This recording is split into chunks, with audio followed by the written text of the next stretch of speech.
ফ্যাসিবাদকে বিদায় করতে যে যারা শহীদ হয়েছেন, যাদের রক্ত দিতে হয়েছে,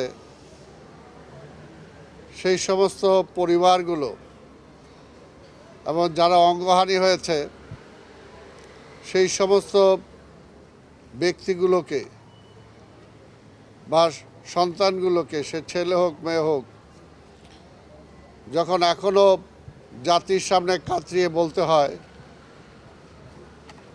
যে আমার চিকিৎসার সুযোগটা চাই, তখন এই ব্যথা আসলে কোথায় রাখবো আমরা? এখন তার পরিবার, তাদের ছেলে মেয়ে এইভাবে ধর্ষিত হবে 5ই আগস্টের পরে, এটা আমরা কিভাবে নিতে পারি? কাজে এটা বলার কোনো ভাষা আমার কাছে নেই। আমাদের আদাবর এলাকার সে ভাই যে শহীদ হয়েছে, জসিম, সে আমাদের বিএনপির সাথে সদস্য 100 নম্বর ওয়ার্ডের 100 নম্বর ওয়ার্ডের সে সম্পৃক্ত ছিল